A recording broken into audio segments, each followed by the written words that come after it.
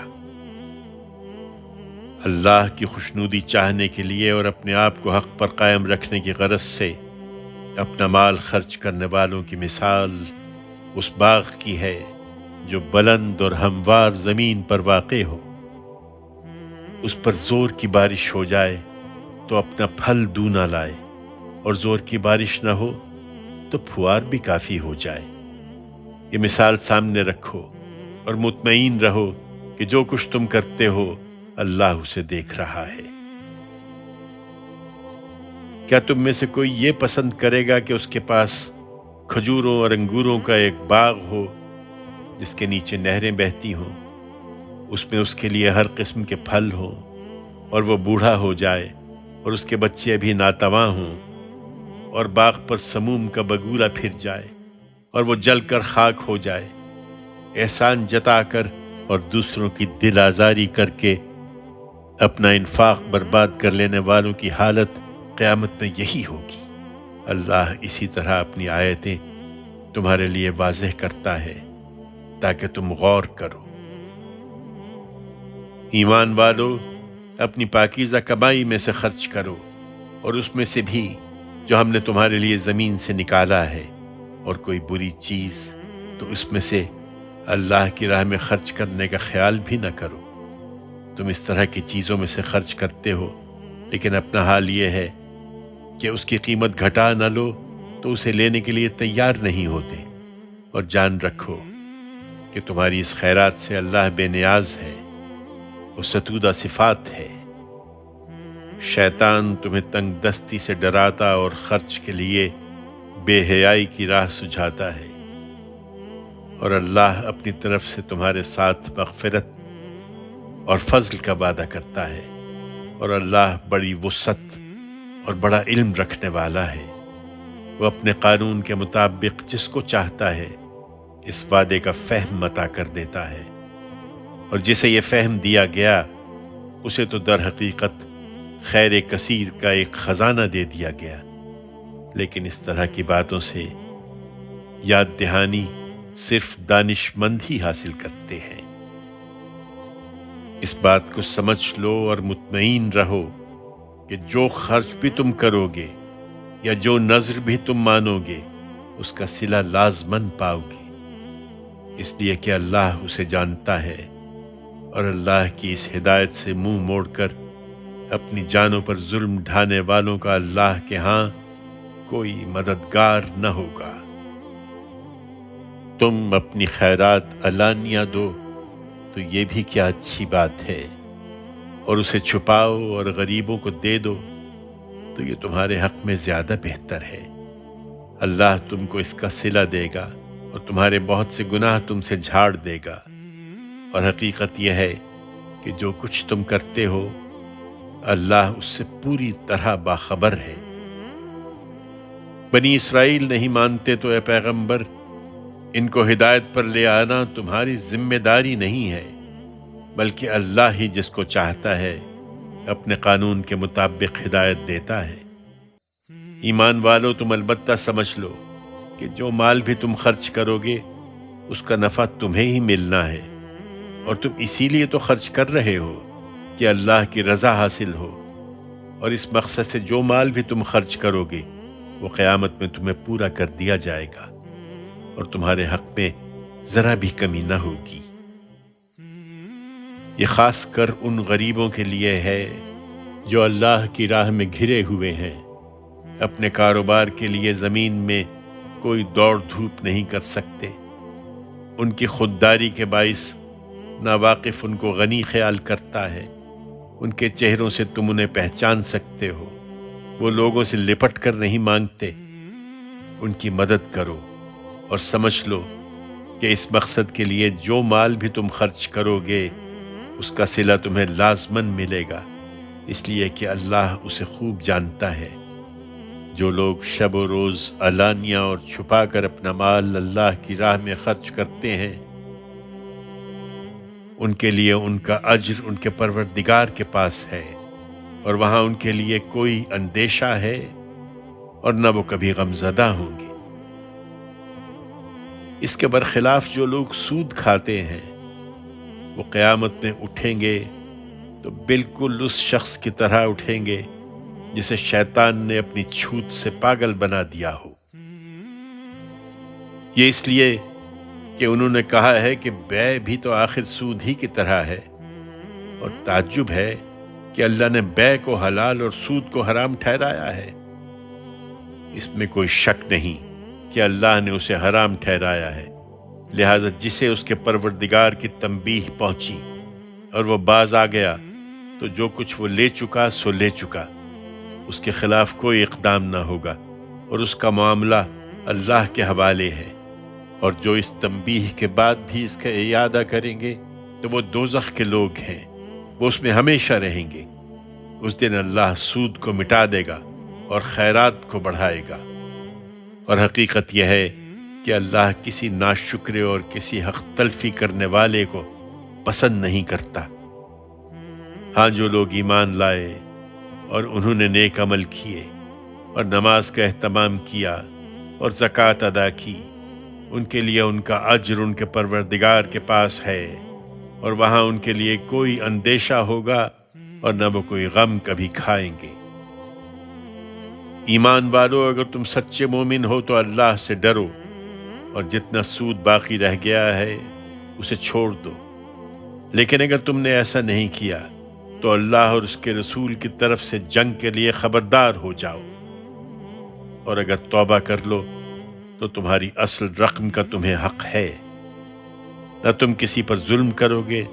نہ تم پر ظلم کیا جائے گا، اور مقروض کبھی تنگ دست ہو تو ہاتھ کھلنے تک اسے مہلت دو، اور اگر تم بخش دو تو یہ تمہارے لیے بہتر ہے اگر تم سمجھتے ہو۔ اور اس دن سے ڈرو جس میں تم اللہ کی طرف لوٹائے جاؤ گے،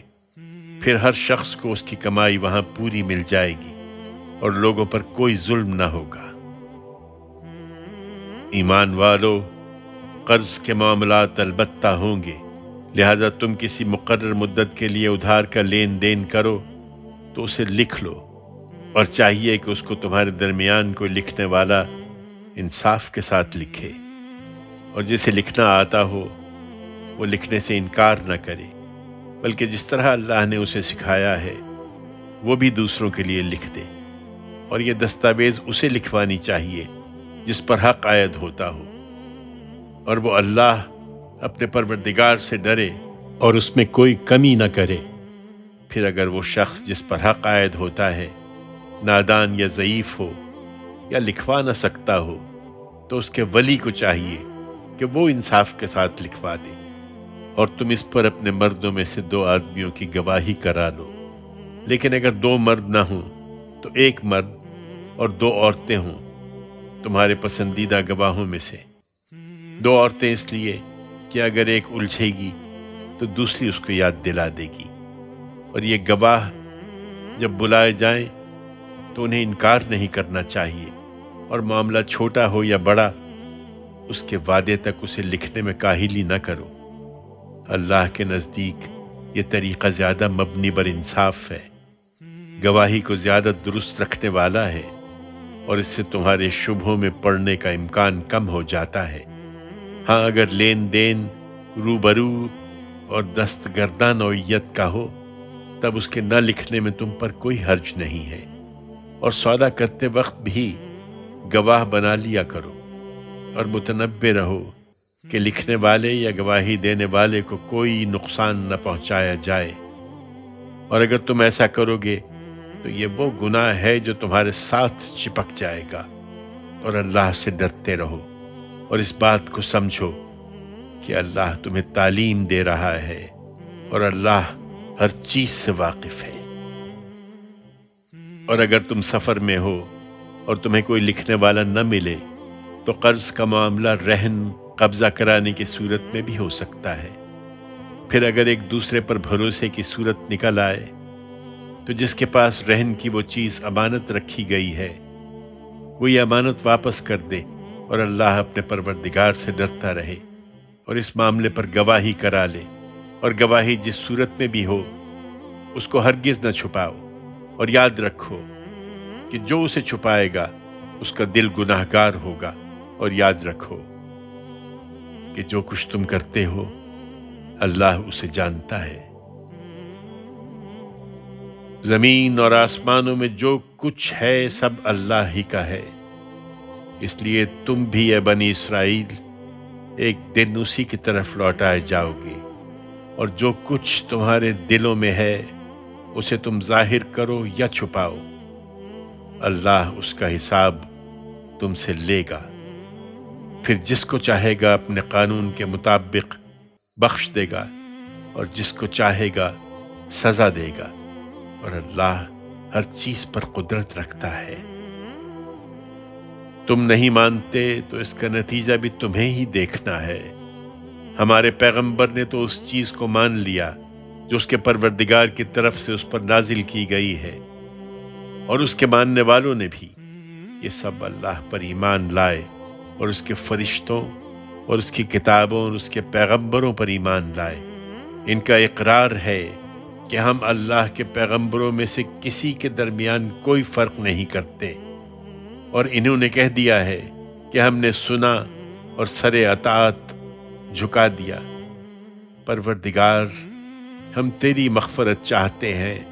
اور جانتے ہیں کہ ہمیں لوٹ کر تیرے ہی حضور میں پہنچنا ہے۔ یہ حقیقت ہے کہ اللہ کسی پر اس کی طاقت سے زیادہ بوجھ نہیں ڈالتا۔ اس کا قانون ہے کہ اسی کو ملے گا جو اس نے کمایا ہے، اور وہی بھرے گا جو اس نے کیا ہے۔ پروردگار، ہم بھول جائیں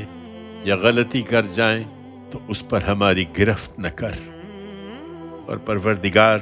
تو ہم پر کوئی ایسا بوجھ نہ ڈال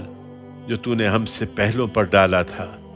اور پروردگار کوئی ایسا بوجھ جس کو ہم اٹھانے کی طاقت نہیں رکھتے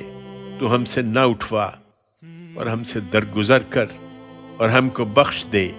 اور ہم پر رحم فرما، تو ہمارا آقا ہے۔ سو ان منکروں کے مقابلے میں جو ہمارے دشمن بن کر اٹھ کھڑے ہوئے ہیں تو ہماری مدد کر۔